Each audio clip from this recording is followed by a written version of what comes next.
The thing about secrets is that they make everything louder. Not obviously, not right away, but suddenly, every word feels heavier in your mouth. Every look feels like it means something, even when it doesn't. I moved through my days like I was carrying a glass filled to the very top. Hands tight, jaw clenched, constantly aware that the smallest mistake would spill everything in a way I couldn't explain or undo. I told myself I had it under control. I always do. That's the Aries delusion. The belief that intensity equals control.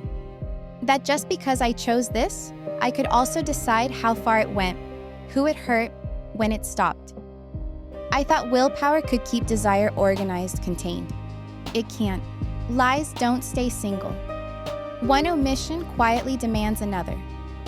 Momentum doesn't care what you meant to happen. The other man wanted more of me. Not directly, not with words or labels or ultimatums. He wanted it with presence, with expectation. His messages came later now, lingering into the night. His questions stuck in my head long after I locked my phone. He looked at me like I was already familiar, already his in some unspoken way, and that look tightened something in my chest I didn't know how to loosen. The fire between us didn't cool. It sharpened, it learned how to bite. At the same time, my boyfriend started noticing the gaps. Not dramatically, not in ways I could defend against.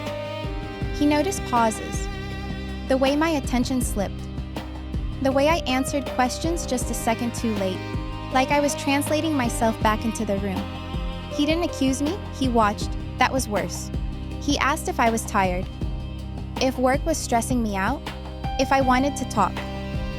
His kindness started to feel like pressure, like a spotlight trained on the parts of me I was trying desperately to keep hidden. When he reached for me, I flinched. Not because I didn't care, but because I cared too much about what I'd already damaged. His touch reminded me of everything I hadn't been honest about, and suddenly I couldn't breathe through it. That's when guilt finally showed up. Not when I wanted the other man, not when everything felt electric and urgent and alive.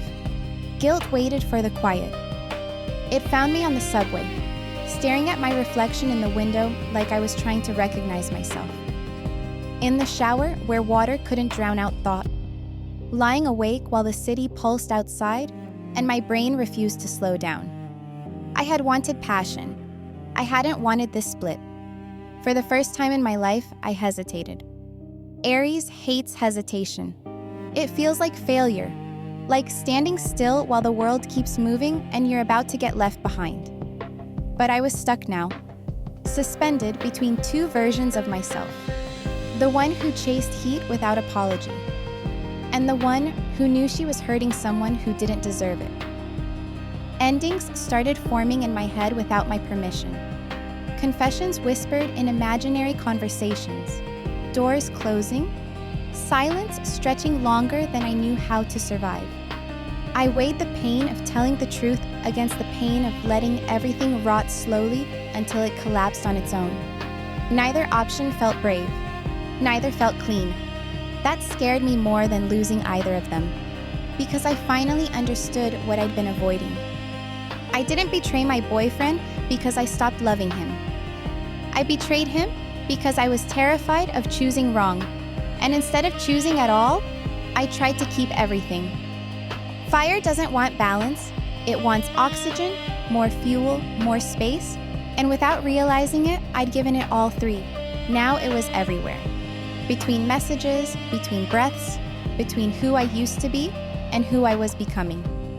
I couldn't pretend anymore that this was just a phase, just desire, just a mistake I could quietly erase. Something was going to burn.